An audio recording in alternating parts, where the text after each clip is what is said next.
We got to talk about that sex scene because I have so many questions about the dialogue because it makes no sense from like a logistics standpoint. I wrote in my notes, he sticks his hand between her legs like the orb.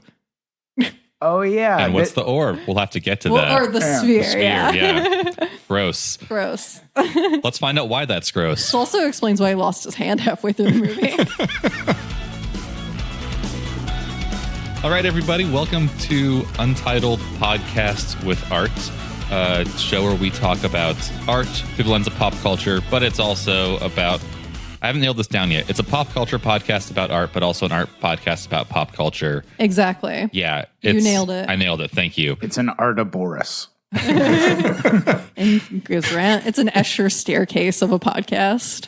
There were so many things they could have done with the art in this film, and none of them were as good as Artaboris or Escher staircase that someone endlessly forever falls down like it's a Greek Sisyphean task of working your way through the Escher staircase. So I'm Simon. I'm Chris. And today with us, we have another Chris of Lairs in Lairs fame.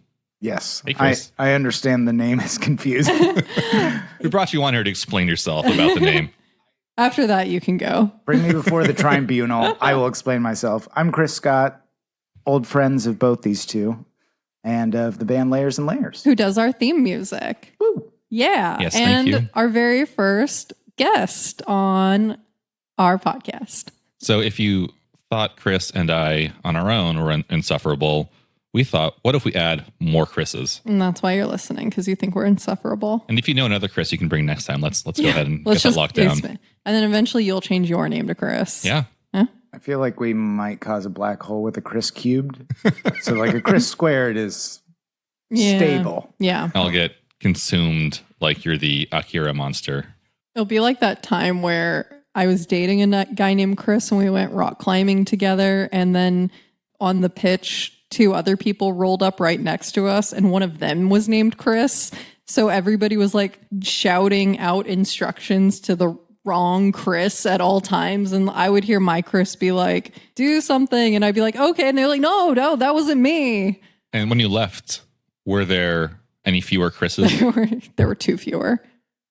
I'm sorry. Yeah. We don't talk about that anymore. No, we shouldn't. Yeah. So what are we talking about today? We're talking about what I thought was a film that Chris Scott really liked. So in defense of my poor taste in films, when it first came out, I liked it. Okay. And to be fair, right now, my thought before watching it again was I did like it. Okay. And I'm operating off 5-year-old information. And also, I think it came out during COVID. You just rocked my world by saying that 2019 was 5 years ago. Yeah. And so I had COVID brain. Like I had the brain of where I was like, any entertainment is good entertainment. Yeah. Brain's made of shrimp. Starving for anything I can connect with. So yeah, this is my tool. This is my Fight Club, except I don't really like it. All right. We're talking about Velvet Buzzsaw, which when we decided let's do a podcast about art and movies and TV shows and other forms of culture, Velvet Buzzsaw came to the top of the list. Uh-huh. Chris Scott recommended it. And so this is his fault. We watched it, and then I thought, I don't know if I can talk to Chris Scott about this if he liked this film. This fundamentally changes our friendship. But I had the opposite effect. On my second viewing, I got way more into it. Really? I mean, you get what it is. It's campy. It's not as campy as it tries to be, and that's where the bullshit happens. A little bit of a bummer, yeah. But it's kind of fun to watch the second time. Mm-hmm, mm-hmm.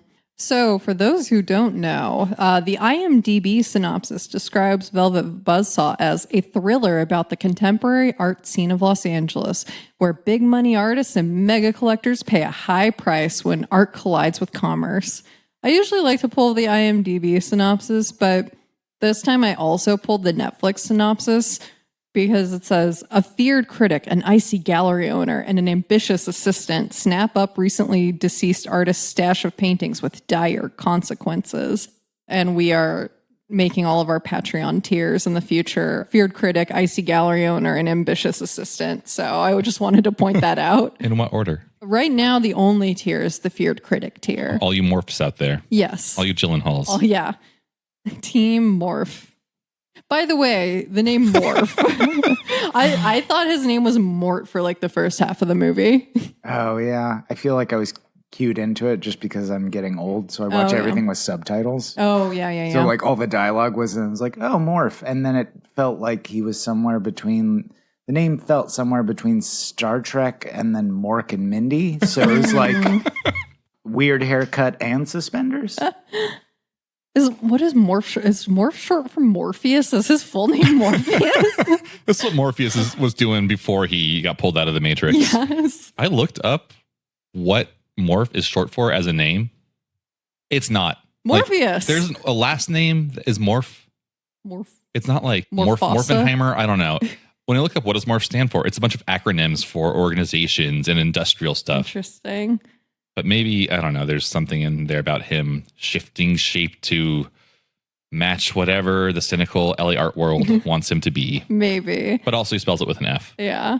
But to your point about subtitles, yeah, everyone was talking so fast and mumbly in this movie and saying absolutely nothing that I also needed to watch it with subtitles to catch some stuff. I felt like I was watching like a cynical, coked up art world West Wing or like Gilmore Girls.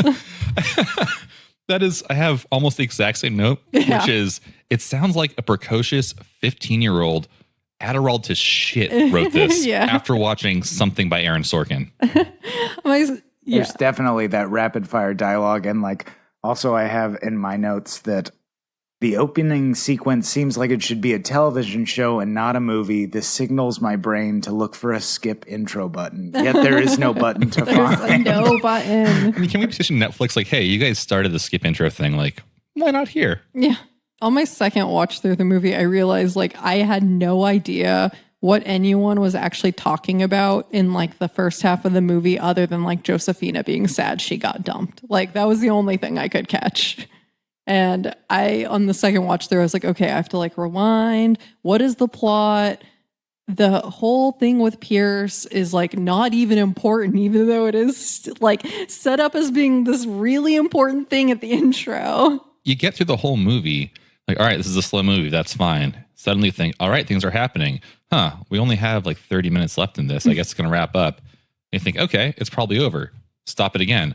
We only have 23 minutes left. What is happening? It's the curse. Yeah. I felt like Pierce's character was only there just to get John Don Don in the picture so that stuff could happen to him. Yeah. Just so you could have a character named John Don Don. John Don Don. Has a little mustache and is slimy and we don't get enough of his development before he succumbs. I also feel like he wasn't based on anyone. His character was so far-fetched. Mm-hmm. Like he was a South African, like tech entrepreneur. Oh, that was his backstory? Well, he's obviously South African. Yeah. Is he a tech entrepreneur? Well, yeah. He talked about how his gallery uses algorithms and stuff. Analytics. Yeah, cutting edge analytics. Yeah. Oh, so he's the... his daddy owns an emerald mine. Ersatz Elon. Yep. Yeah.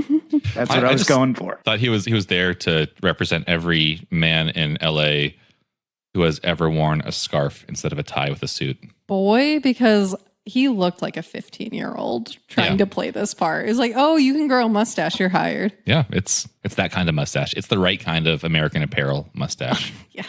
He looked like he had such a baby face. So yeah, as we said, we open at Art Basel Miami Beach. And let's just take a moment to talk about Art Basel and art fairs in general.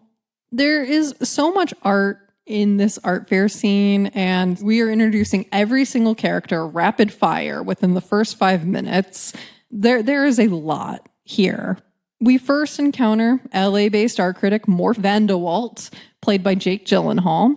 And we walk through the art fair with him where it's made very clear he knows everyone and that his reviews are very important. He walks right in through security without stopping, looking like an absolute goober. Mm-hmm. So also I wanted to point out, I love the fact that he waits until he gets inside to change his glasses from sunglasses to smart guy glasses. Like he needs his readers to appreciate the art and also his fellow art fans to appreciate him. Yes. Maybe he's just light sensitive. Maybe it was like he got his eyes dilated then too. Is Morph ever not wearing glasses? Like, is he wearing glasses when he's naked writing his review? Yeah, he's wearing glasses then, I think. I don't think so. I think they're all just for the smart guy look. Is he? Yeah. He would. He doesn't wear glasses when he's having sex and he hallucinates. Where is... Maybe he's got people like... with glasses wear during sex? Yeah, they always wear them during sex, right? I thought that was the rule. Maybe in your household. Well, it depends on who's wearing them. Yeah, that's true. Yeah. Depends on the role play. Yeah. Maybe they're like those magnifying ones. They're just like for magnifying, like readers. So he just wants to like get in and see all the little details. So maybe that's it. Maybe that's it. Maybe that's it. So he can really, truly critique the art at a molecular level. Wait, he does go to the eye doctor later who says, your acuity has improved since your last visit. It seems like there was some attempt at like some kind of symbol with his eyesight that just doesn't really go anywhere. Maybe not. Yeah. I don't know. I mean, also the thing is like he looks closely at the art with his glasses, and then whenever he's delivering his critique and like he's trying to check out the overall macro like view of the art, he always takes them off and does like the folded arm. Critique is so limiting. We'll get into more morphs in a moment. But either of you, what do you all know about Art Basel? Is that a real thing? It's a real it's thing. a real thing. Ooh, Want to go? nothing. I mean, to be fair, I'm much less an artist than these two. So like my extent of like art fair experience ranges from a street art fair where you go to like a Saturday market and people are selling like, you know, paintings or trinkets or whatever. The outsider school. Yes. Or, you know, in my younger days, I would go to an art fair and I'd come back with a poster of a Lamborghini and some Boxcar Kid books. I mean, that might not be that different. Art Basel Miami, from what I've seen, I've never been, but it We have been to one art fair. We've been to one art fair. Art Basel we went Miami. to Zonamaco in Mexico City. So yeah, that one, Okay. we were in Mexico City when it was happening. We had been told, you should check this out. This is a big art happening. We went, and it was... Chris, what was it like? It was so stupid. It was so stupid. I hated it.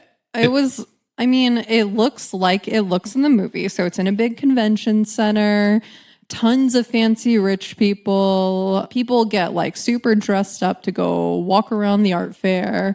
Lots of white cube gallery work. And it was all just very, to me, there was so little that was actually interesting there. And I don't know if it was that particular art fair or if it was that art fairs, by nature of being like a traveling exhibition, can logistically only bring their kind of like most portable things. But it's always been so... I was not impressed. I mean, at their core, they're kind of meant to be a trade show for the gallery business, right? Or like a conference. Well, and they're a place for collectors to go browse, and that's why you see people. They're like selfie installations and stuff too. So at Zonamaco in, what was it, 2022 when we went? 2022 in Mexico City. Yeah, there was like a champagne selfie room or something lined with bottles of champagne. That's the kind of crowd. Yeah. I guess I went to one many, many years ago in Portland that used to happen called the Happening at the Jupiter Hotel or something like that, which it's in like this hotel that was converted to be a more hip version of what used to be a shitty hotel. And different galleries would get their own room. It was free to go. They would just fill the rooms with art. It was a lot of fun. That's a bit different from Zonamaco. Zonamaco felt like just a place to go wear a name tag and talk to people about art/business. But also they wanted to bring in a lot of tourists, and there wasn't much for the tourists. There was some wine, some selfie booths. Lightweight as hell compared to Art Basel Miami. I will say this Art Basel Miami looked way more fun than Zonamaco. So I've been following social media for Art Basel Miami a little bit since last year, just because it's popped up a lot. Mainly because the last one, it was in December 2023. It was right after the genocide in Gaza against the Palestinian people by Israel started happening. So there are a lot of protests, art world, your silence is deafening. There's so much money here. What can you all do? Mm-hmm. So that was in social media a lot. This has always been a part of it. It's always been a part of art fairs, but I think the level of corporate spectacle was just cranked up to 11 this past year. It seems like Coachella for art. And honestly, the scene, the Art Basel Miami Beach scene in Velvet Buzzsaw looks pretty tame compared to what's gone on there in the past. All right. So a little background on it. Art Basel is an organization. They have their fairs in Miami Beach, but also in, well, Basel, Switzerland, like you might imagine. To be honest, I always thought Basil was the name of an English person that some other entitled English person, if they didn't have something that they would ask that person for, like, Basil, go get me my crumpets. Or it does kind of give English butler. Yeah, it does. Anyway, Art Basel has fairs in Miami Beach, in Basel, in Hong Kong, and in Paris. Mm-hmm. So it's a big global thing. But they call themselves, in the case of Art Basel Miami Beach, the premier art show of the Americas, offering a premier platform for renowned artists and galleries. It's known for a lot of parties, nightclub events, celeb sightings, like Lizzo would perform there. It's like Coachella or something, but in Miami Beach and with a lot of art and money trading hands. So that little after party that we see on the water, that seems pretty tame then compared to like Lizzo showing up. And compared to some of the things I'm going to talk about right now that have happened to Art Basel. Tell me more. So the corporate spectacle I mentioned, just to drive home what that looks like there, from an article in 50 Grand magazine. This is by Adam Robb on the 2023 Art Basel Miami Beach.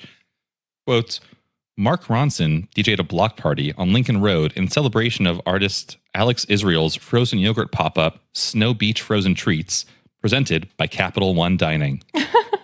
Yeah, that sounds very Art Basel. That sounds like I'm having a stroke. Yeah, I feel like I get emails from my credit card companies that are like, hey, you can get in on like this deal on Art Basel tickets. I'm like, I'm not going to Florida.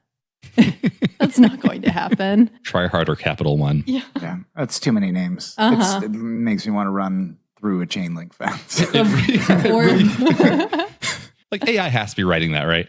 Yeah. Like there's so much information in there. Like you have to know that Mark Ronson is like a producer and what he's responsible for. And so that's why mentioning him DJing is such a big deal. You can't get him Anything confused else? with John Ronson. Toxic? He wrote So You've Been Publicly Shamed. Oh, yeah, that's right. I mean, have we mentioned that in the show before? I don't think so. When writing my MFA thesis, I was referring to the book So You've Been Publicly Shamed by the British author Mark Ronson. John Ronson. I was saying Ron Johnson. Ron Johnson. John Don Ronson.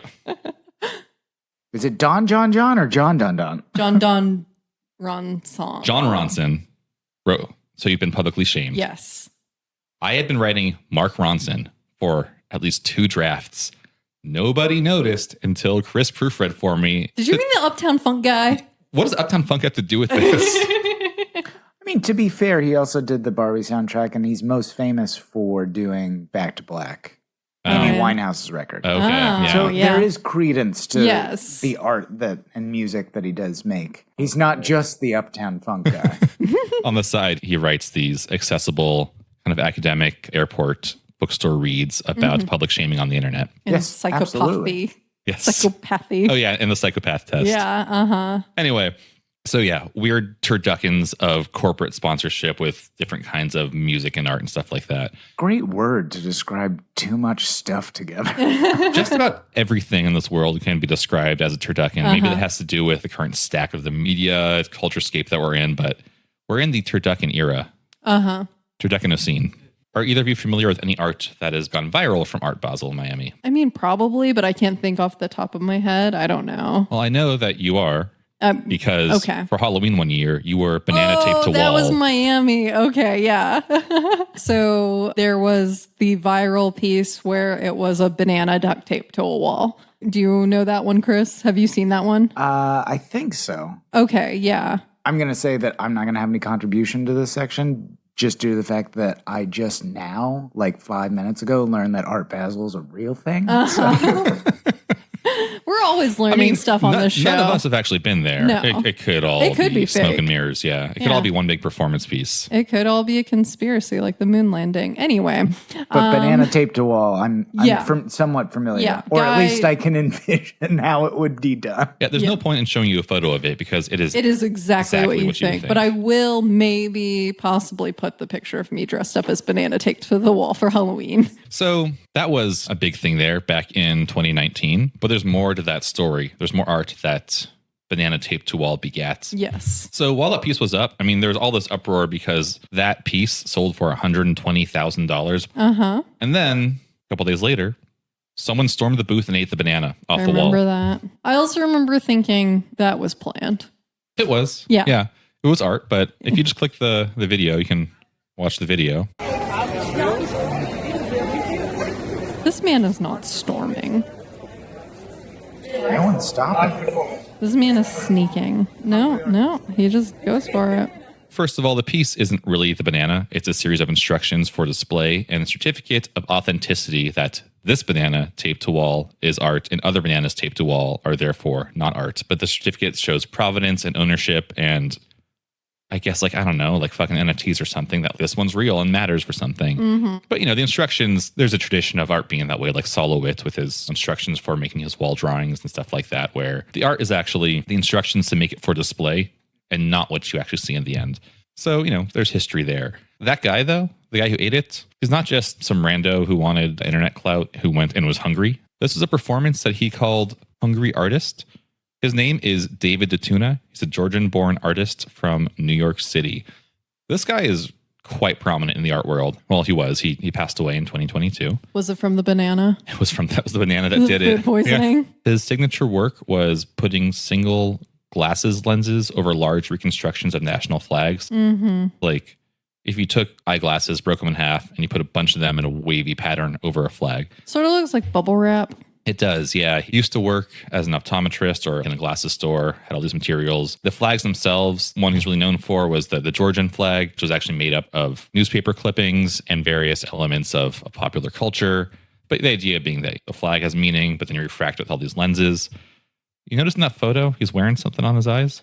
He's wearing a Google Glass. He's wearing a Google Glass. I hadn't seen Google Glass in years until I saw that photo of him. Yeah, that's...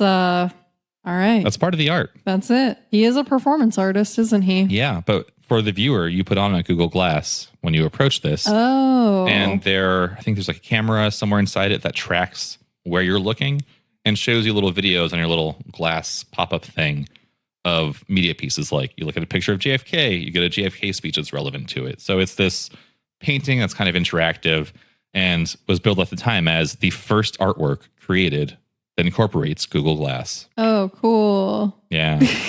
Okay, I'm going to be honest from a logistical standpoint. That sounds awful. It sounds like watching a video on YouTube and then your camera on your laptop tracking your eyes. And as you look at words and things, you get an unending stream of pop-ups that just divide your attention.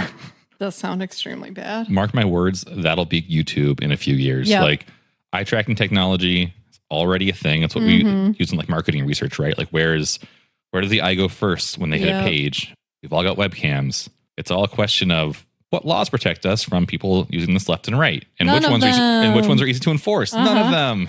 We're all doomed. Have you seen the iPhone video of someone did like I think it was like an infrared video of someone looking at their iPhone, and you know how you can unlock your iPhone with your face? Yeah. So when you bring it up, it doesn't just scan your face that one time. It's like scanning your face like every 5 seconds. Like, so they show the camera flashes of it taking pictures of your face for facial recognition. Like what if your face changed in those 5 seconds? I don't know. I hate that. It makes no sense. Horrible. So back to David DeTuna's Hungry Artist performance where he ate the banana. Uh-huh. He claims that the decision to eat the banana, which had recently sold for $120,000, was spur of the moment. Sure, why not? Maybe it is. Who knows? But regardless, the banana was removed on the last day of the event for, quote, security concerns. I imagine they were concerned about copycat artists, vandals, whatever you want to call it. We're at a threat level red. Well, a lot of good it did, because after that, a guy went to the wall where they'd taken down the banana and wrote in red lipstick, Epstein didn't kill himself. I love it. This was a 46-year-old Roderick Weber from Massachusetts. He was arrested on charges of criminal mischief. And that's how you know that it was definitely a performance by DeTuna, because he wasn't arrested for eating the work, but this guy was. Well, see, DeTuna was an established artist. Yes. Therefore, everything he does is performance art. Yeah. Weber wrote a meme or a conspiracy, whatever you want to call it, on the wall, misspelled Epstein, which I think was part of it. Yeah. I was going to say. The Epstein didn't kill himself thing. It's a bit of a meme at this point in 2023. People would add it's 2024. That was in 2023. Oh, that was okay. You, boy on the street. What year is this? This idiot doesn't know what year it is. But you were hearing around that time a lot of people adding Epstein didn't kill himself as like a non sequitur statement to the end of things, whether it was like athletes giving a statement and then adding that at the end, or, you know, on social posts, Epstein didn't kill itself as a way to just, and then I found $5 and the story. Also as graffiti. Yeah, I think it's pretty much the more political version of Baba Booey. We've been looking for one, you know? Yeah. It's just something that you can say at live sporting events when they don't have a 5-second tape delay to make people uncomfortable for a minute. So we'll come back to Art Basel Miami a bit later on this show. But for now, this place, imagine all this as the setting where we meet all the characters in this film. Yeah, and like I said earlier, we are going to meet every single character that is in this movie in the first 5 minutes. So for that reason, I am actually going to skip over a lot of introductions that happen here, and we'll come to them later. But I did want to talk about that in this scene, we meet Hobo Man. My favorite. Hobo Man. Yeah. Hobo Man. Hobo Man. That's all I have in my notes is it just says Hobo Man in all caps with 4 exclamation Yeah, I points. love Hobo Man. Hobo Man is an animatronic robot with exposed wiring and gears who walks with crutches and is dressed in grimy patriotic tatters. Chekhov's homeless Uncle Sam. Oh, that's what he was going for. Yeah. I asked myself the question, why is Hobo Man dressed like a magician? I get the red and blue is supposed to evoke Superman, but the lapels, sequins, and bow tie lead me to Super Dan, the magician man. He'll make your self-respect disappear. Yeah, he's got a little cardboard sign next to him that reads, "Will work for food." And he says things like, "Have you ever felt invisible? And once I built a railroad, and I can't save you." And so we're going to play a little game throughout this where we ask, Simon and I already know, but Chris, is Hobo Man a real work of art or a fake work of art? Can we define terms up front? Was it made for this film? Yeah. Was it? Yeah. So what is art, Chris? Yeah. Put your drink down. No. We've Look at me. been What is trying art? to figure it out, and we really need somebody's help. Well, unlike Pierce in the film, I do believe that collection of trash bags in his studio was art. Yes. You're speaking to a real trash collecting I artist do right love next to you. collecting trash. Chris for had a art. trash phase. Yeah, I did. Oh, My nice. trash period. I feel like I'm just entering my trash age. But no, there is a installation in the modern art wing of the Art Institute that is, I can't remember what it's called. It'd be cool to if I did that research. But I think it's like 176 pounds or something like that. And basically it's a bunch of pieces of brightly colored wrapped candy up against a wall. Oh, yep. Oh, When I they love this install piece. it, I know that one. it's every time they install it, it's supposed to weigh the same when they install it. And as people take candy, like it ebbs and flows, but this is like the ideal weight.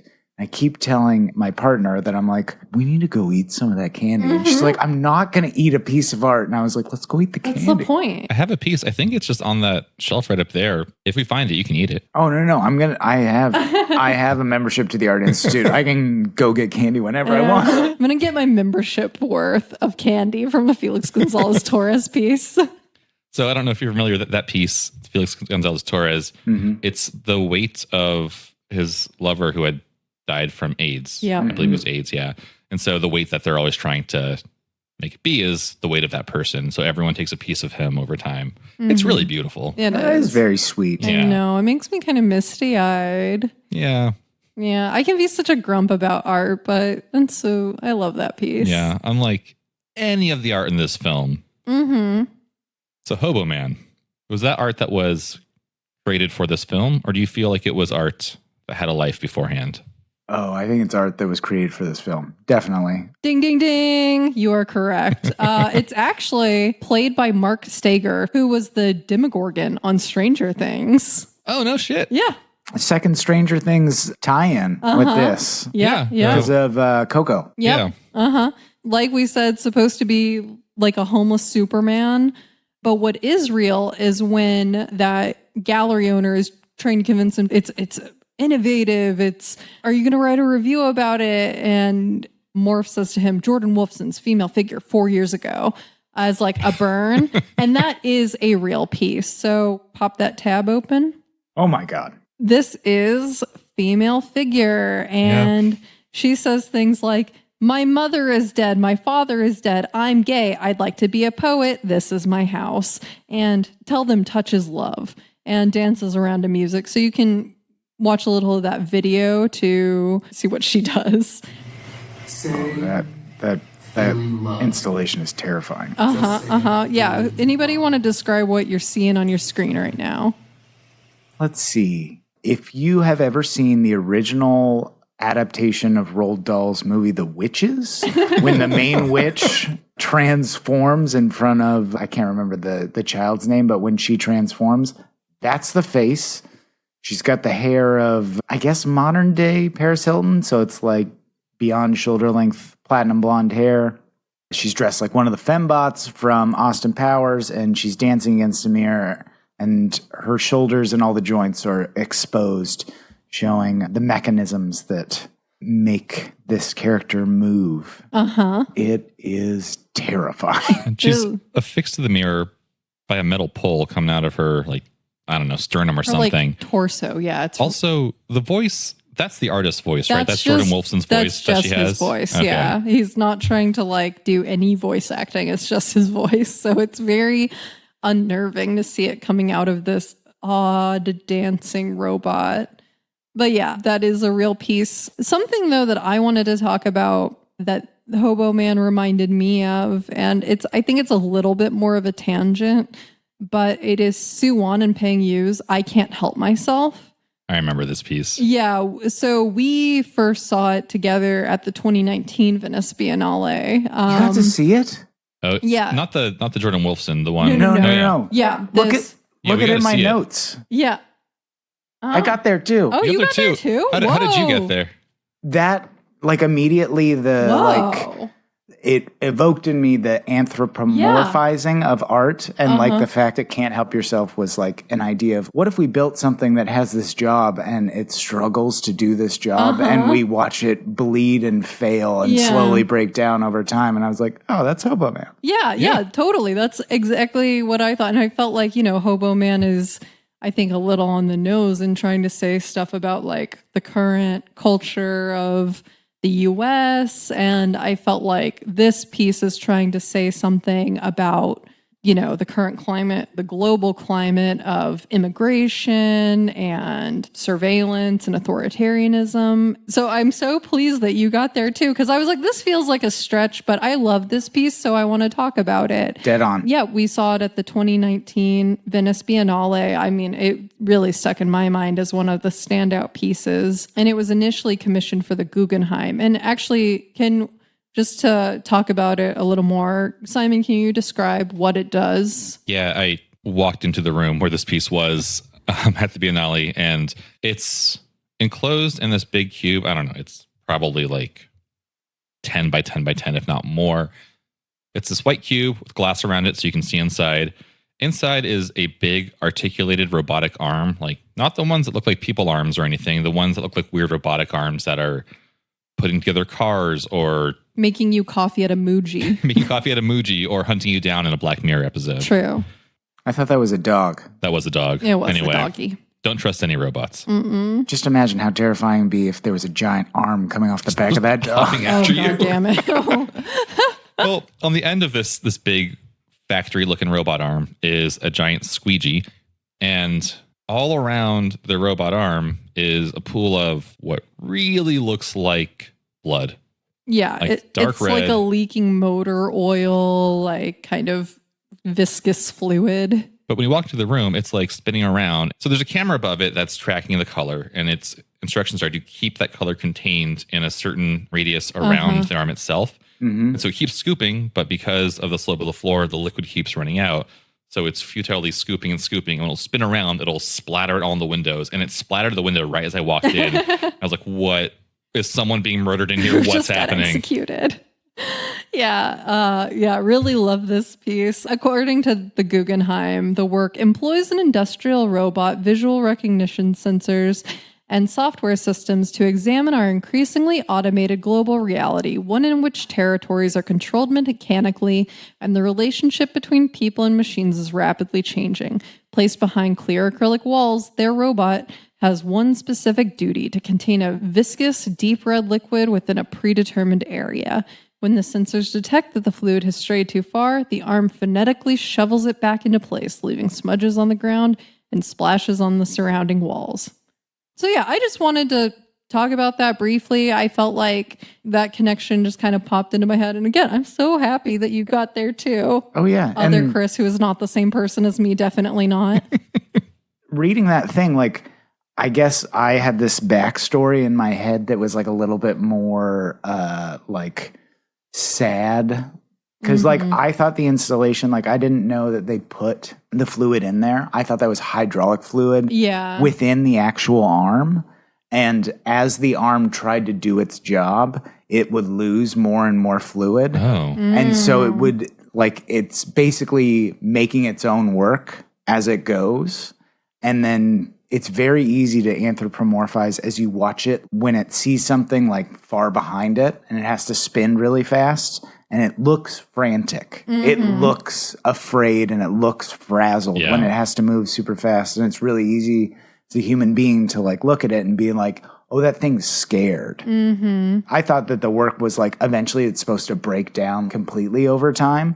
That's very possible. I mean, I only watched it for a few minutes, but that seems to fit the theme. And that makes it tragic almost. I think I've heard that, but I've also heard a lot of misinformation about this piece. Like I've heard completely different stories of like, oh, it's about the artist's long lost love and trying desperately to get its life back together or something like that. So then I can't remember in my brain, is it like, was that the hydraulic fluid leaking a misinformation part or was it a real part?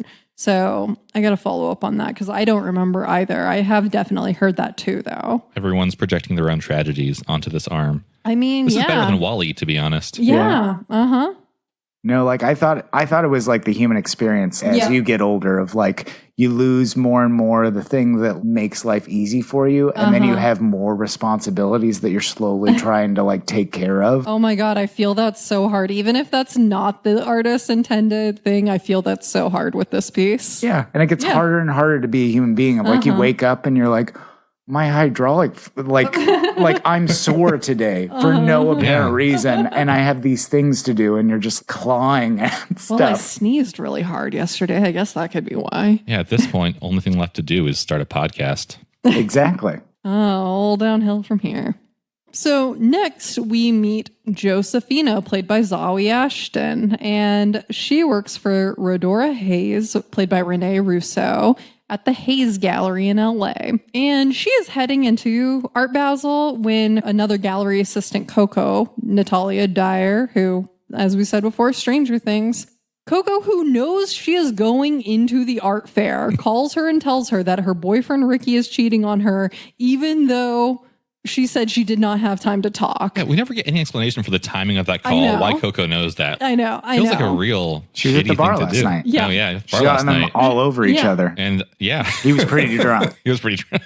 The first time I watched this movie, I was like, you go, Coco. You've got it hard. And now when I rewatched it again, I was like, I hope you die. Like, Coco deserves everything that happens to her in this film. I have also developed a theory that Coco actually was sabotaging everyone through the entire movie, and she is actually the one killing people to make it in the art world, and then blaming it on like ghosts. She kills everyone in LA and then goes back to Michigan as the last artist from LA. Yeah, I mean, I think this movie would have had a way better ending if it was Coco being like, all right, I'm taking over John Don Gallery now. Applies a fake mustache, puts on a scarf. And like, that's how she was like making it in the cutthroat art world. I want a sequel real bad. It's like the end of what's the film? The Usual Suspects. Oh, yeah. I mean, Coco at the end of this, she starts like, she takes off her glasses and like she puts on a button-up shirt all the way up to her neck, and then she like cleans something on the glass of the front of the gallery and then opens it up, and now she's in charge. She's checking the analytics. She's in the databases. She's hiring an assistant. You're too young. Yeah. Well, Coco seems all innocent and stuff, but like when she gets the job with John Don, at first he tells her she's too young, and then she is like, well, I can give you all of this info on Dees. And like she was kind of cutthroat, and she also, kept walking in on all of her bosses being dead and was just like, all right, new job. Like, I know you got to pay the rent, but like, new job. I mean, walk on one dead boss, shame on me. Walk on two dead bosses, shame on me. Walk on three. The shame. Go back home to Michigan. You might have actually just been the one killing them the whole time. Yeah, you've been fugue stating. Yeah, that's my fan theory of this movie. We also meet Sphere, a big silver holy orb, Chekhov's ominous shiny orb. Who wants to describe the orb? Yeah. So the sphere is probably a 6 to 7 foot diameter mirrored sphere installed in the center of a room. If you can imagine a concrete floored white painted wall. I don't know what a standard gallery wall is, probably 8 to 9 feet tall. Sure. Yeah. With multiple holes in it. And then I guess the idea from the artist, and it was interesting that they went as far as to put his plans or sketches of how the sphere was created up around the installation as it was described. But basically there are holes in it, and you stick your hand in, and through various like sensation and sensor devices, it gives you some sort of touch sensation based on how you interact with it. They don't really go further into it of whether it's like it tickles you or like it applies pressure or vibration or any of that. But at the beginning, it is definitely Chekhov's sphere of like no human being should ever be to the point of where they stick their arm into something they don't know what's into. And everyone is super trusting to the point of when they're like, yeah, might as well have a giant electrical socket on the wall. Yeah. Stick your hand with in. A danger high voltage sign next to it. Stick it in, see what happens.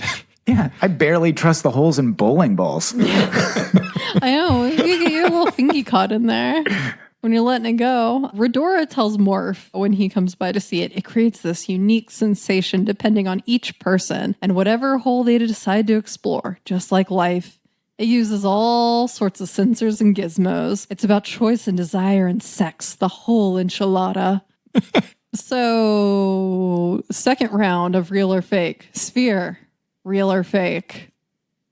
This one feels more real to me. I'm going to go real. Okay. We need a buzzy sound. Wrong? Wrong. It is fake. Can I make a guess of what it is? Someone did a scale model of the bean and then drilled holes in it from another movie. So open up that related work tab and you will see my first reference is Cloudgate. And I do know that they were intentionally referencing Anish Kapoor's Cloudgate with this. However, I'm a basic Chicago bitch. So of course that's also immediately what I thought of. I was like, oh, shiny. It's Cloudgate. But also interesting thing about Anish Kapoor is his work creating voids. So if you scroll down, you will see these works. And Simon, why don't you describe what you're seeing here? Right. We have a couple called Untitled that are these oblong ellipses that look like black voids on the wall. And it looks like there's nothing in them, but then there's a slight kind of bevel. The wall slightly curves up to meet where the hole is. And then below that is one called Dark Brutal, which is a perfect circle that has a lump behind it, kind of like a cyst under the skin of the wall. Okay, so I'm glad you touched on it. All this work seems heavily derivative of the blackhead period of Dr. Pimple Popper. That's disgusting and also great. Goes through movements. Yeah, it's like the blue period, the blackhead period. The cyst period is like evergreen. Closed condom period. I was thinking with the whole sphere piece, where you put your hand in and you feel whatever's in there. Mm-hmm. I just think they just made the box of pain from Dune. Yeah, I thought about that too. Yeah. Like, watch out, Redora's got the Gom Jabbar. So, yeah, I think the director has specifically said that they were combining both the void kind of work that Anish Kapoor is known for and the shiny works. And so Sphere is supposed to be a mashup of the two, because the silver works, they expand light, they reflect, they mirror the landscape, and the dark, the voids that he creates, they're mysterious, they absorb all lights. Anish Kapoor is really known, I mean, even Cloud Gate itself is known for like the kind of yin and yang and combining masculine, feminine, light, dark, all of that in their work. And then I also just wanted to point to Michael Heizer's Northeast Southwest at Dia Beacon. So this is a permanent installation at Dia Beacon, and you can see these large straight-sided holes in the ground. It's in concrete, like gallery type space, warehousey gallery type space. And it's just 4 shapes. Looks like Bugs Bunny saw these out of the ground to try to stump Elmer Fudd. Yeah, or like Bugs Bunny dropped like a big square concrete box off a cliff and it hit the ground and went right into the ground, or like a big ball. So there's 2 squares, 2 cubes, and 2 semicircle shapes. Do these actually go into the ground, or is it an illusion? Okay. They do. I thought I would see a triangle or something, given that it reminds me of that children's toy. Yeah. So yeah, I also chose this piece because, one, it feels like you could be enveloped in it. You could be pulled in like, Gretchen is later. But it's also at Dia Beacon in New York, where the writer and director Dan Gilroy says he was inspired to make Velvet Buzzsaw. He says, I wound up in the basement in a video installation with like dentist chairs and rats running around, and just thought, man, this would be a great place for a horror movie. And does he know that the rats weren't part of the art? No, this is New York. The rats are just... This is before Eric Adams had his campaign. Okay, that's being unfair. This is not New York City. So. Okay. Where is it? Is Dia It's Beacon? in Beacon, New York. Yeah. Oh, they don't have rat art there. No, unless it's like New York City artists bringing their own rats. Keep New York City art out of Beacon. You can't take the rats out of New York art. Something. Anyway, most likely the piece he was talking about was Bruce Nauman's Mapping the Studio 1 (parentheses Fat Chance John Cage). And from the artist overview, the new installation with multiple projections records nocturnal activity by the artist's cat and various mice in his studio over the summer of 2000. So there are, your rats. I used this traffic as a way of mapping the leftover parts and work areas of the last several years of other completed, unfinished, or discarded projects. And why dentist chairs? Why rats? I don't know. Okay, yeah. It's in the basement. They're always there. I did not do a deep dive on this. I thought it was interesting, interesting little connection, but we're going to move on from there. I'd like to think that Bruce Nauman could not get the prime spot at Dia Beacon. They said, well, the basement's open, but we're not going to clean it up for you. No, you got to make basement art. And I hope Dan Gilroy understands that he, in fact, according to both IMDb and Netflix, did not make a horror movie. He made a thriller. He made a thriller. Dark comedy thriller. It's a real turducken of genre games. I am a little baby scaredy pants when it comes to horror. Like, I do not do well. And this movie, I did not find scary for a minute. There was nothing about it that was... And I am the kind of person who cannot even watch previews or trailers of horror movies without getting scared and needing to sleep with the lights on. So the fact that this movie did not scare me at all says a lot. So what gets you about horror movies? Is it the mental thing of that thing could come after me, or is it the jump scares? It's the mental. I have my mind dwells. Yeah. This makes no sense. Our apartment is covered in art. Yeah. Any of it could kill you. Didn't you listen? All art that is chase dangerous. bank on fire behind you Got could become a real fire. Yeah. Yeah. Good thing we don't live in a chase bank. Yeah. See, so I'm safe. It's important to know that even though this movie opens in Miami, it is entirely based in LA. All the characters are now in LA. And we return with Josephina to her apartment. One morning, she discovers an old dead guy on her landing. And because of this, she is late for work, and her former punk rocker boss, Rodora, tells her that she is being demoted for her bad performance. You go, girl boss. Bad day for Josephina. I know. Well, yeah, bad week or something. Because that evening she's like drinking wine by herself and looking real sad, and goes to get her mail, encounters a maintenance guy removing, I don't know, it's like evening. And for some reason, this guy is working and he's removing Vetraldice's name from his mailbox, old dead guy upstairs, saying that he had no family or friends and that all of his stuff is going to be tossed. And Josephina tells him that she heard a cat meowing, and he says, oh, if we find it, we'll find it or something like that. I don't know. So on her way back up, she hears the cat meowing again and decides to go have a look around. Inside the apartment, she snoops around and finds an archive of the dead guy's artwork and the kitty cat. Some half-charred works in the fireplace spontaneously combust into flames, and Josephina does not think this is weird at all. And It's clearly a hoarder house. She's like, oh, this seems like a fire hazard, and then just digs through his trash. She's just like, oh, it's on fire. It's like that scene in Synecdoche, New York, that movie, right? Where the woman's kitchen is perpetually on fire, and she just lives with it being on fire. Yeah, it's like this same guy. And so we see her kind of snooping around the apartment, and then she sees this, what we know is a self-portrait of Deese.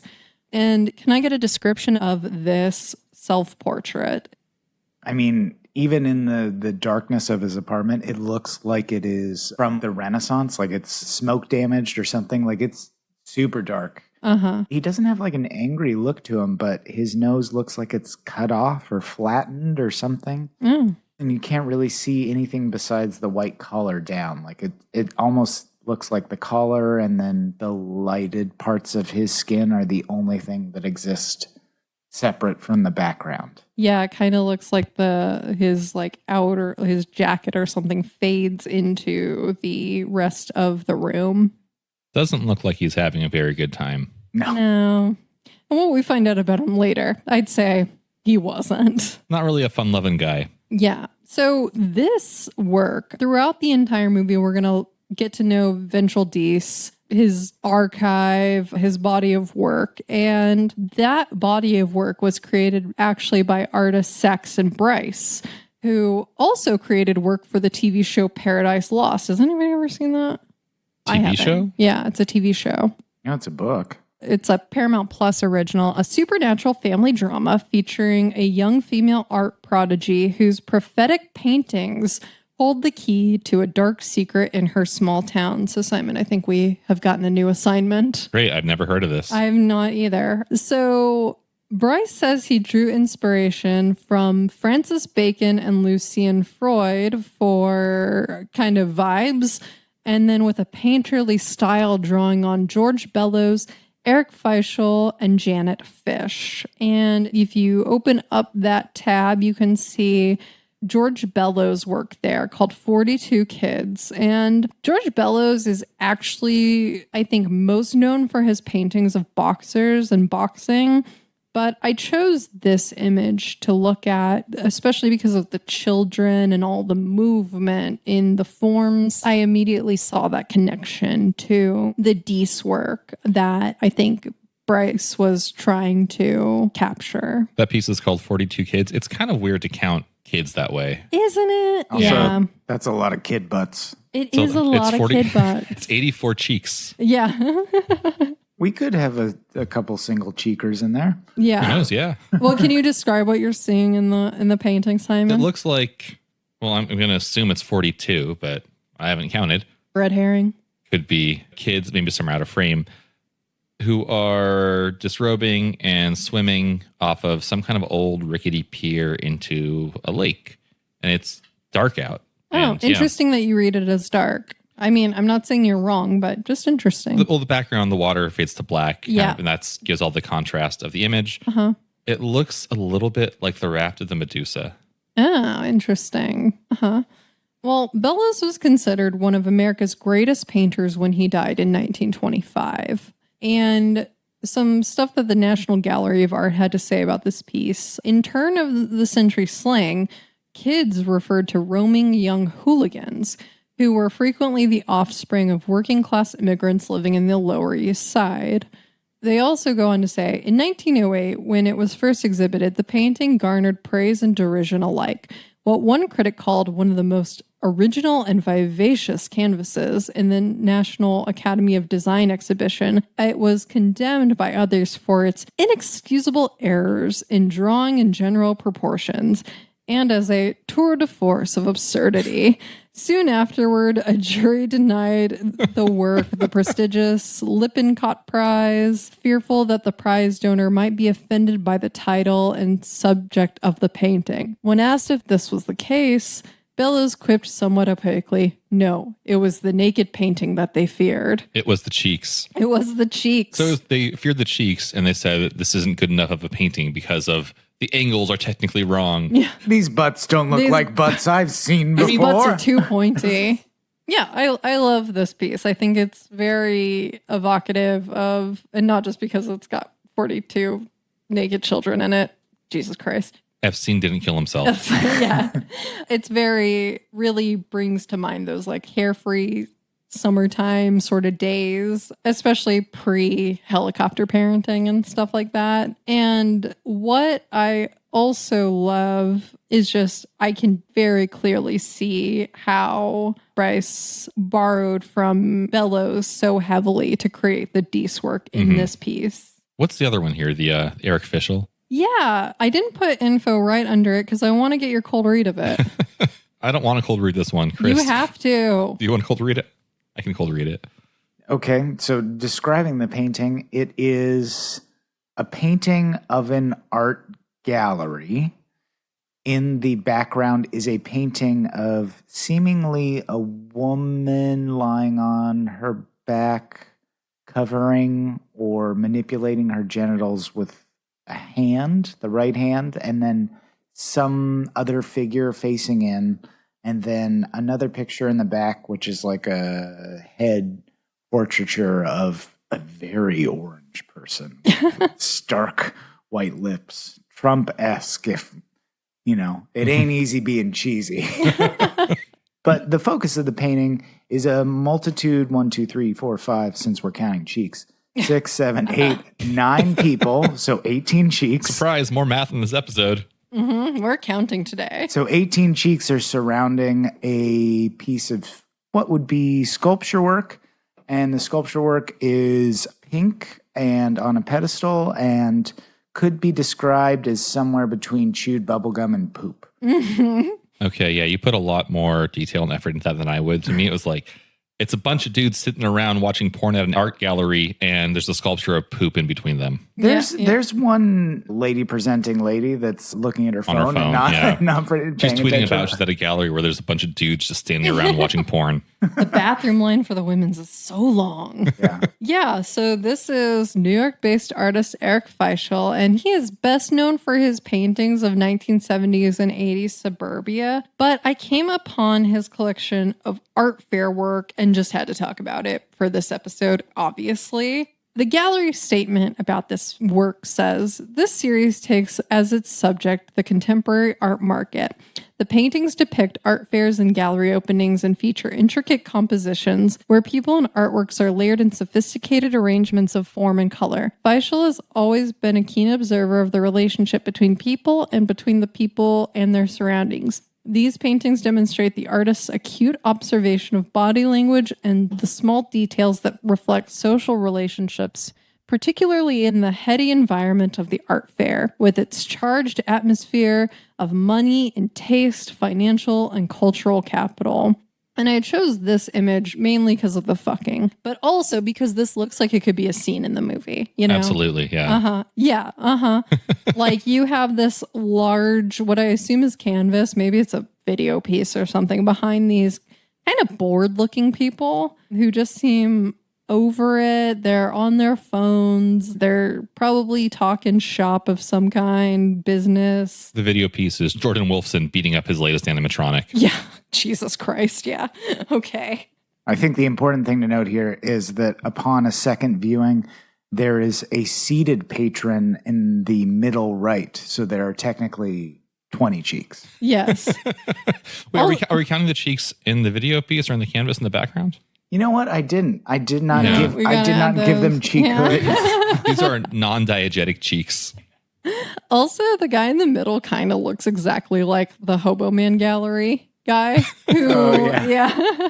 Did anyone else feel like really put off? Like in the initial meeting between the gallery person who's representing Hobo Man and Morph, they're talking and like both of them are giving their opinions as facts. So like Morph is like, oh, so-and-so 4 years ago and this and it's derivative. And then he's like, no, it's this and that. And like, these are both their opinions about an animatronic magician Superman and like what it makes them feel. And I feel like it's the same tonality as if you're like, what color is the sky today? And they're like, definitely blue. But there's like, a snappy, quippy, overwritten way to say it. Yeah. Yeah. My initial reaction to that scene is this turd is somehow a tastemaker. I mean, so many of the exchanges just are there to tell you, hey, in case you didn't notice, these people suck. Yeah. And the way they're written. I mean, which is probably the reason why you found this quote unquote horror movie to be so easy to digest is because you don't root for any of the characters. You want them all to die. Every single one of them, especially when John Don Don dies. I was like, wait, who was he and why do I care that he died at all? Like, what? I don't care. I mean, in the Art Basel scene, when you first meet everyone, it's so hard to figure out who everyone is because you meet them and they're all just sorkening at each other, right? They're just doing talking fast, they're walking and talking, and they're just saying bullshit that sounds snappy. The power dynamics were impossible for me to figure out until 30 minutes in because I was like, Morph is commanding the room. At every point, he talks to the Hong Kong gallery owner. He talks to Toni Collette's character, who's Gretchen. I forget the fact that if we're talking about dialogue, there is a fantastic part where Morph and Josephina are having an argument because they're like actually getting to know each other and they're finding out that they're both terrible. Wait a minute. Oh, you're bad? The Spider-Man pointing at each other. They're just like, oh, we should be in a relationship. Yeah. And there's a point where they're trying to like cement their monogamy or whatever. And Jake Gyllenhaal throughout his character as Morph has been like super verbose and like we will talk about the dialogue he uses when he first inspects the D's work. But there's a point where that facade just fades away. And his dialogue is she's saying someone had told her that, what is his boyfriend? Ed, yeah. That someone had told her that he and Ed were patching things up and that he was going to get back together with his ex. And his explanation was, Ed is a big fat liar and Gretchen is a bitch. Like, I think that this movie wanted to actually be a play. It does feel written that way. Also, like, okay, if everyone in a movie is overacting, is nobody overacting? I'm not sure. Yeah, there's not a single character who's just kind of like, oh, hey, what's up, guys? How's it going? Oh, yeah, y'all are kind of weird. Yeah. It's supposed to be Why damn rich, but it's like not that? damn rich. No, he's not normal. Oh, yeah. Okay. I thought you were using a word that I didn't know. I was like, damn Rish? What adjective is this? But that's actually a character. What's the actor's name? He's the former street artist who had a collective and was living on the street 6 months ago. Something. He was from Hamilton. He also was in Unbreakable Kimmy Schmidt. He was also in a movie called Yoga Boner, which I found out today and I tried to look more into. David Diggs. But I did want to point out, getting back to when Josephina first discovers D's, I want to get your both temperature of how she acts when she discovers the dead body, because it took me totally out of the movie. Like, she sees this person keeled over, not breathing. She discovers him based on seeing the cane in the first floor of the lobby, and then looks up and sees like a figure. She approaches it from the back. She doesn't check if he's breathing. She doesn't turn him over. She doesn't express fear or surprise. She looks at him, and then she spends more time investigating the open doorway of, I take it, his apartment.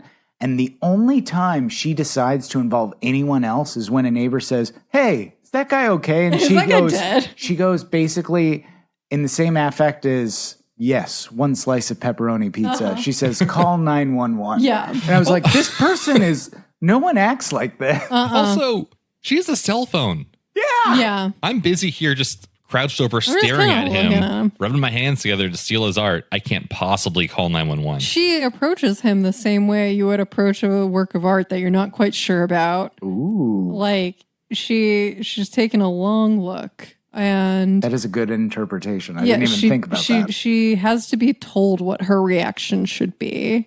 I mean, yeah, this movie goes out of its way to tell you every time a character opens their mouth or does something like, hey, these are cynical assholes who only care about money. Yeah, they very much have to tell you more than show you. So I want to make sure that we get our conversation about some of the stupid lines in the first 30 minutes of the movie. Oh, yeah. But like some of the ones I wrote down were Morf saying, it's an iteration, no originality, no courage. And someone else says, it talks to Pop and send him on economics. You can feel the winds of the apocalypse. Oh, yeah. That's the gallery owner for Hobo Man. Yeah. Right. And so the note when I first watched this movie I wrote down was, did they have AI generate some of these art talk nonsense AI lines? Wasn't there yet. No, it was 2019. 2019. That's when the first version of ChatGPT stopped teaching it stuff, right? That was the cutoff for internet time for ChatGPT. But it sounds like it, so I went to Claude AI and had it write me a bunch of mean art zingers in the style of Velvet Buzzsaw. Give it to me. This piece doesn't just speak, it screams in tongues. Her work, it's like staring into an abyss that stares back. Wearing Gucci. Jesus. 3 years ago, he was doodling on napkins. Now he's the enfant terrible of neo-expressionism. Asked to get a little more mean with them. Oh yeah, I want like Veep level burns. Yeah. Even though this never gets that mean.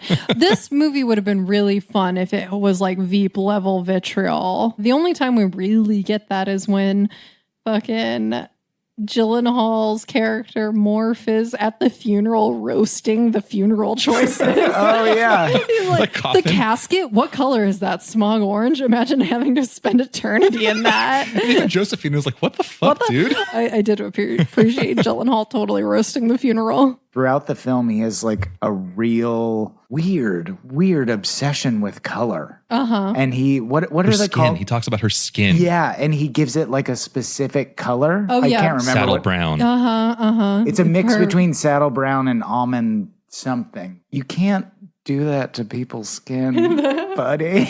Yeah, it's getting real Buffalo Bill. Stop doing that. Especially when you describe it as being leathery, like saddle brown. Ooh, yeah. I mean, you're right. The dialogue is insane. Some of my favorites are when he's seeing Deese's work for the first time and he says, they are visionary, mesmeric, and I had to look up this word. I'm ensorcelled. Ensorcelled. I think he mumbles it. It's like they're mesmeric, visionary, I'm ensorcelled, and hands him back to Josephina. And I looked and it says ensorcelled means enchanted or fascinated. And I was like, why didn't you just say that? Just say normal words that people know, you dick. Okay, yeah, I want to talk about... So Josephina finds this work in Deese's apartment. She takes some of it. And then the next day she catches Morph after his Pilates class. He's walking out in his little tank top, which, I mean, queer baiting, right? Oh, yeah. No, I have that written down of when they're talking and all Mort wants to talk about is like their fingering session in Miami. And he's like, I don't know how I feel about anything, but I feel good with you. Yeah. And I was like, that is not a way to describe it. It felt better than when I put my arm into spear. You don't feel ensorcelled by her? Maybe you feel ensorcelled by her. He calls her sphere in bed by accident. Yeah. Oh, Hobo Man. Sorry. A couple more. I should get these out so we can move on. Never move on. Always dialogue from this movie. Well, again, from Claude AI generated. It's a live stream of paint drying, but it's encrypted. Only true connoisseurs get the password. Which is kind of a decent idea for a project. Yeah. She doesn't just break the fourth wall. She pulverizes it and snorts the debris. That's commitment. Oh, God. These are better. He stapled his manifesto to a rotting fish and called it Society's Perfume. Now he's being hailed as the voice of a generation. Was that in the movie? No, that's AI. And then... got two more. He taxidermied his own creative block. Now it's the centerpiece of the Guggenheim.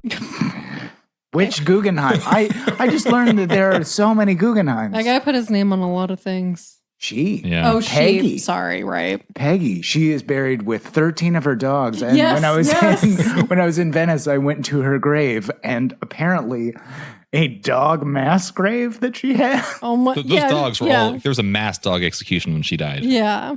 Oh no! She outlived all the dogs. So, this is so disturbing. But the tombstone reads, "Here lies Peggy Guggenheim." Like, I have a picture of it on my phone, and it gives birth and death dates, and then all the dogs that she'd owned, and it's 13 dogs, and some of those dogs only lived for around 2 years. So it makes one believe you have to vaccinate them for parvo. Good God. It makes one believe that she had some kind of crazy dog freezer just holding these corpses for the time that she went in the ground. Well, maybe she was already burying them there. Maybe she was burying them and then she got buried. Well, there was a story about this recently. Who was the actor in the news? Alain Delon wanted his dog buried with him. But the dog was still alive. His family was like, "You're not killing the dog to bury it with him. Christ." And so the dog gets to live. Bullshit. Egypt rules. Yeah. That's what he wanted. But hit me with those last two zingers. All right. Sorry. So the last two, I promise, for now. No, we only have one more. Okay, great. She's selling her silence as an NFT. The bidding war is deafening. That one sucks. That one sounds like a dad joke. Yeah. Well, you want more? I can give you more. No. Please stop. I'm looking through my notes, and I think I only have 2 more dialogue pieces. One of them is the installer, the gallery installer, who... Bryson. Yeah, when he's looking through the Deese works that he pulls under Josefina's desk, and Josefina's like, "Those are mine. This is an invasion of my privacy." And he says, "I am not just a man of primitive skills." I know. That got me so hard because I was like, it was like this weird thing that he was constantly fighting for like artistic credibility amongst those other people. And he's like, "I glued all those Fruit Loops to the Well, he also says before that, like when Josefina's having a bad day at Art Basel and he asks her, "Are you where you want to be?" and walks away. She says, "I'm not taking shit from the installer." Yeah. And then finally, I think it's Mort says this, and I have written down here, "I further the realm I analyze." That is like the tombstone of a critic. Here lies Thomas. He furthered the realm he analyzed. Oh my God. I thought it was I think so I totally pretentious. missed that one the first time. That one's amazing. I mean, my tombstone's going to say, "Not just the man of primitive tools." Yours is going to say failed academic. Yeah. Who writes this dialogue? Who writes it? I know. Dan Gilroy? Dan Gilroy. Okay, when the 2 women, Mort goes to, I think it's Deese's opening, and there are 2 women looking at paintings, and they talk about the fact that Ricky, he went and he panned Ricky and his art installation, and he didn't know what happened to him. And he's defending his critique, and he's like, "Oh, I thought it was derivative." And she's like, "I don't feel like we were even at the same show." And then they explain to him what happened to Ricky, and he feels bad. And then the woman calls him an asshole in medieval German. That's what Arschloch means. Okay, I was wondering what she says there because I wrote that same scene down. Yeah. To go through it, it's after he panned Ricky, he's like at a painting and there are 2 other women there and they're talking about the work all facing the painting. And they look at him with some disdain. And, they talk about how he wrote that terrible review for Ricky. And Morph says, "A bad review is better than the great glut of sinking into anonymity." And then the woman says, "Was that a joke?" He says, "Not that I'm aware of." He says, "Ricky got drunk and crashed his car last night. He's in a coma. I heard he was crushed." And Morph says, "By the car?" Your review. I wrote exasperatingly saying something in Swedish, but I guess it's Old German. She calls him an old German asshole. Arschloch. I said even the curses are highbrow. So we talked about how they talked after Morph's Pilates class, and Morph deems them mesmeric and that he's ensorcelled. And then Josefina asks if he thinks there's a market for it. And he asks who's representing Deese, and Josefina says, "I do."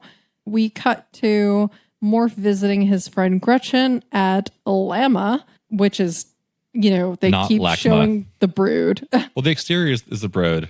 It's supposed to be Lachma, but they just dropped the C. The brood, not the broad. Most people don't realize that. As Bryson says to Coco as a way to hit on her. Also, he says to her, I know people, I can get us in. It's a museum. This is open to the public. $20. Maybe she's still a student and it's like 10. No, yeah. But he glued all those Fruit Loops to that horse. Yeah. Morf asks if Gretchen's heard of the deceased artist Dees. Oh, yeah. Gretchen is played by Toni Collette, right? She says she has no record of him, but she does tell him she is leaving the museum to become a private art advisor and that she can provide him with a generous, untraceable reward for anything you steer me towards in the realm of undervalued pre-review. And Morf is aghast at the implication. And she says, what's your arrangement with Redora? And that's where Morf says, I assess out of adoration. I further the realm. I analyze. Gretchen says, forgive me. And Morf walks away going, fuck. While Gretchen walks and just goes, kisses. Yeah, Gretchen's little kisses is actually pretty funny. One thing I wanted to point out that I only realized on the second watch through is when Morf is visiting Gretchen at the museum and somebody goes, hello, Morf. A guy walks by and he goes, hello, Jim. And then turns his back to him and looks really uncomfortable. And I did not catch the first time that this is a running joke throughout the entire movie. We encounter Jim again later and he gives him the same hi, kind of There's some points where Morf flat out does not respond to Jim's hello. Yes. It happens at least 2 other times in the movie. Yeah. Oh, yeah. everybody, the entire cast hates Jim. There should be a sitcom which I would watch called Everybody Everybody Hates Jim. Everybody's ignoring Jim. It's just the sad middle-aged Lachma administrator. Yeah. When he talks to Gretchen, he's like, Gretchen, we have a process for getting stuff on our schedule. And she's like, you're going to take these D's and I'm going to throw and shove them down your throat. And you're going to display sphere. And poor Jim just kind of goes, okay. All right. Fine.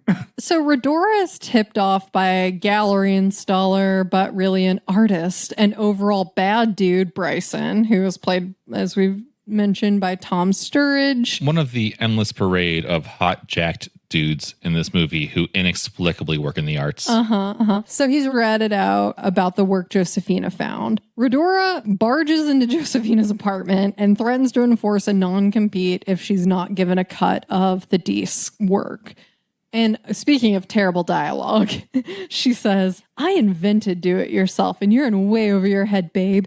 You have to archive and catalog and establish ownership and monetize. I'm willing to do that all for a reasonable percentage. You can engage me in an endless lawsuit, or you can become rich and famous and successful, which is what we both know you've always wanted.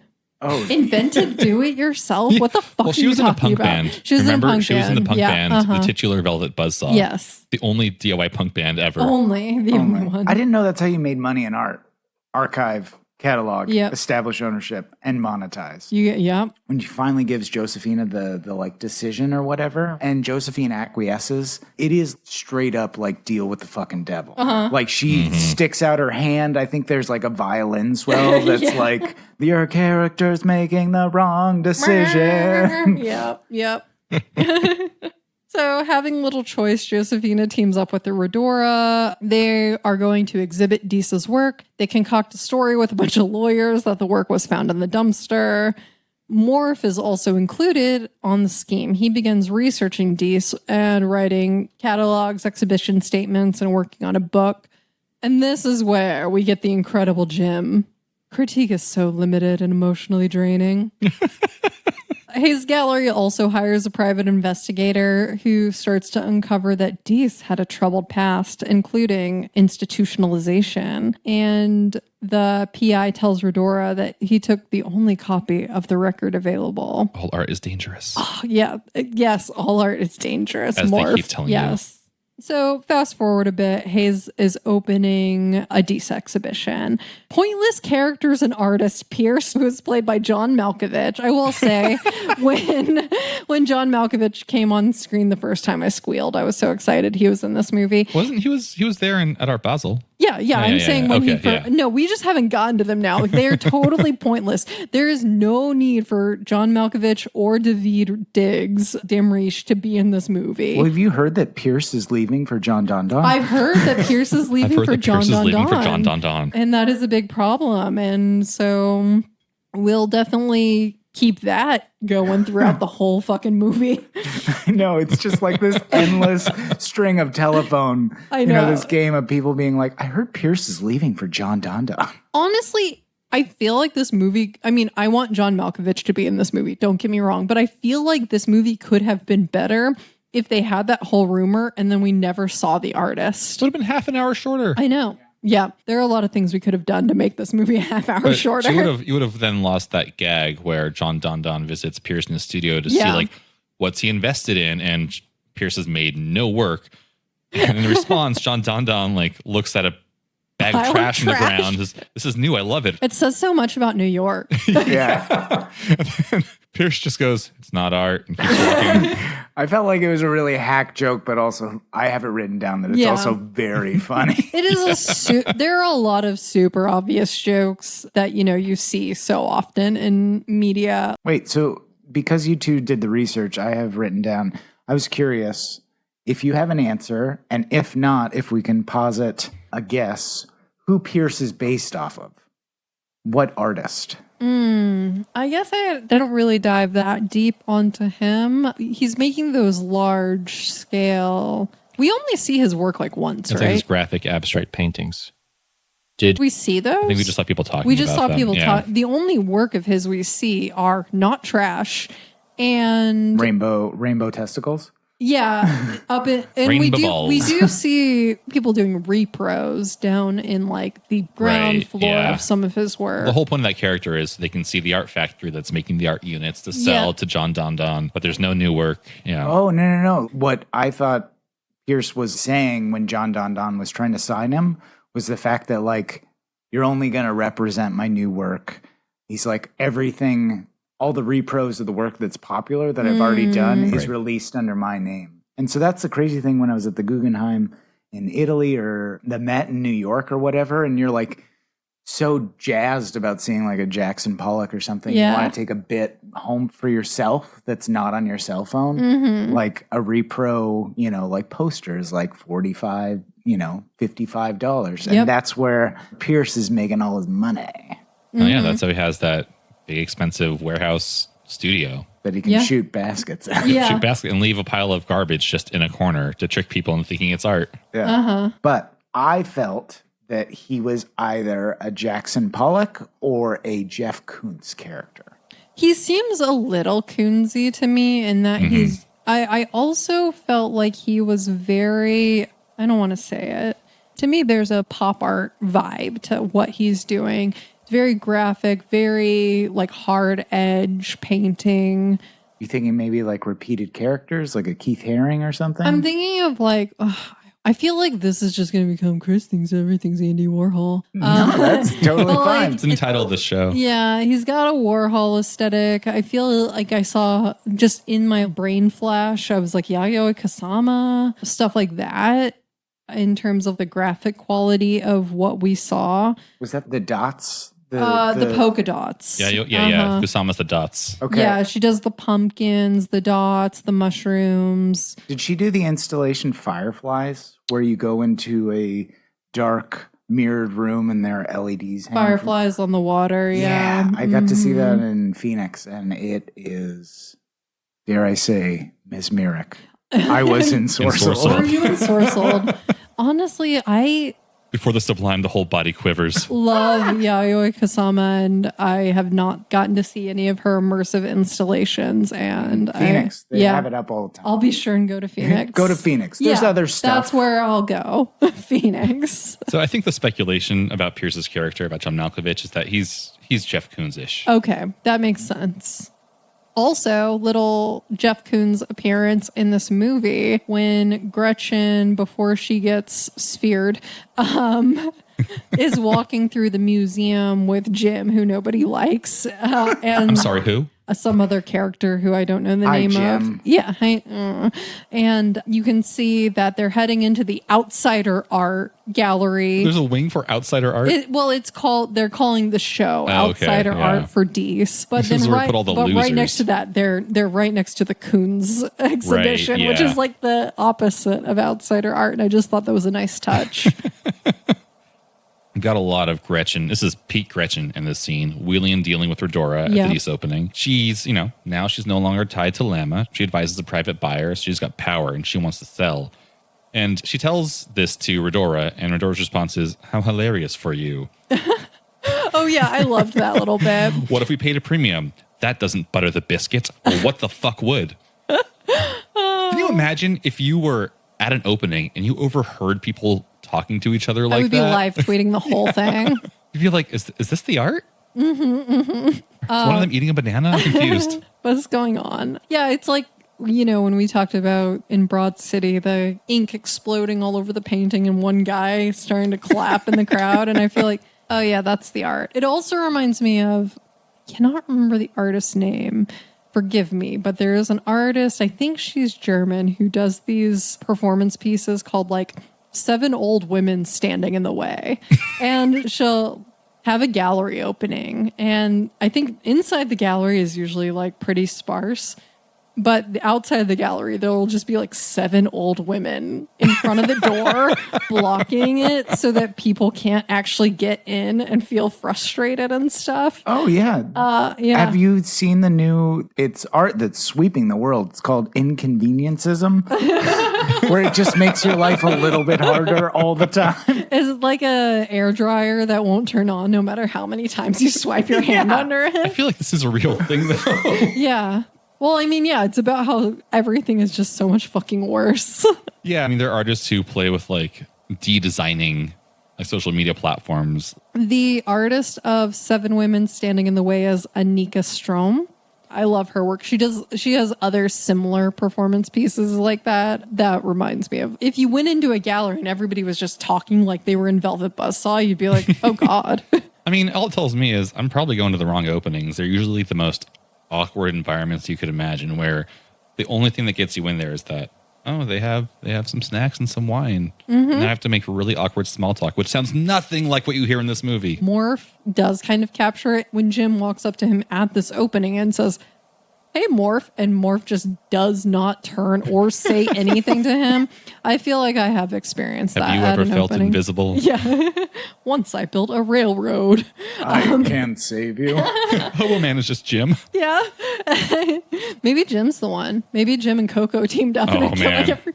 We need a sequel at this point. I know. Yeah. We really do. Dan Gilroy, if you're one of our 15 listeners. 1, support us on Patreon. I know you have the money. 2, Got that sequel. Nightcrawler cat. Let's get it. I thought you were talking about, when you were talking about 7 old women standing in the way, I thought you were talking about the performance artist Marina Abramovich and like the staring contest thing. Yeah. And I was Classic. like, oh, this is where this is going. And then I was like, no, this is just making my life harder. I want a piece of performance art that is inconveniencism, where you go to a restaurant or a fast food place. And it's a QR code menu, like No. my entire fucking life. No, and you get all the way through an order, and then they tell you at the end when they're about to ring you up that they're out of one of the items you really wanted. And it might ruin the entire meal. That is, I feel like that is constantly my experience using like Instacart and stuff, where I'm like, okay, I'm going to strategically order from this one store where if they don't have one specific thing, the fact that I ordered from this store negates everything else I'm buying. And then I would have to go to a different store.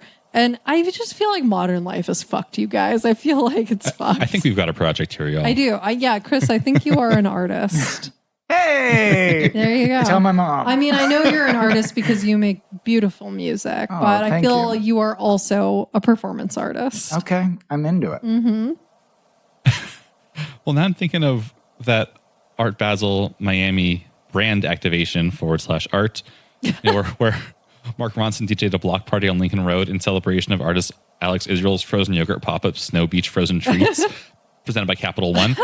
They just don't ever have What's the in flavor you your want. wallet, Simon? They just don't have the flavor you want. You can do any swirl, any flavor combo, except for one of the ones you want is always missing. And somehow that'll make you want to open up a bank account with Capital One. Yeah. That's where they hide the other flavors in their vault. It's only available at Capital One Cafe. Okay, so yeah, as I was saying, pointless characters, Pierce and Damriche we have no reason to talk about them in this entire movie, so I figured here, why not? They are sitting together at this opening, both enraptured by Deesa's work. They are staring at it. Damriche is vaping. Pierce, noted sober artist, off the sauce Pierce, grabs a pour of whiskey from a cater waiter and downs it. Which, once again, I'm going to the wrong art fairs and openings because nowhere have I seen here's a big pour of whiskey just walking by you. And I want to say, like, throughout this entire movie, people react to this Deese work like the people in that Chuck Palahniuk book, Diary, where they all let themselves get set on fire to see a painting. Haven't you ever heard of Deese? Yeah. Deese nuts? That was the first thing that came to my mind when the character's name came up. That sucks. I've watched this movie twice now. It never I'm occurred ashamed to me. that never occurred to me. I am on, like, even though I find that sort of humor body and beneath me, I am also ashamed. I have heard you make a D's nuts joke. Okay, fine. Sorry, that was in the privacy of our own home. Yeah. I believe. Put me on blast. Yeah, I believe there's like an inverse relationship with a person, like how often they consume chicken nuggets to like how high or lowbrow their humor is. And I've been consuming a lot of chicken nuggets lately. I haven't been lately, but I think I have historically, so. Dude, So get in on those chicken nuggets and then Yeah. see if you can make everything about dicks and balls. All right. I mean, in the short history of this show, without any chicken nuggets, we have made it all about dicks and balls. Fantastic. Our blue period. I mean, the first 2 episodes were Miss Merrick. Thank you. I was ensorcelled. Well, thanks for joining us for this episode of Untitled Podcast with Art. And Chris of Lairs and Layers, whose music we are hearing under this outro, thank you for being here. Where can we find you online, Chris? You can find us on Instagram and Bandcamp. I have plenty of beautiful vinyl for sale that's in my home that I'll gladly ship to you. So that way you can get his address. Absolutely. You can get my address, but also, interestingly enough, the cover art, Vitrodies. So careful. Don't worry, we'll be back soon to cover the bloody denouement of Velvet Buzzsaw. Really, how is this movie as long as it is? We also have a Patreon for Untitled Podcast with Art, where you can support us and receive special perks, including bonus episodes and the PDF gallery guide that features slides of the art that we discuss in this episode. And you can find us online at untitledpod.art. Kisses. Kisses. Kisses.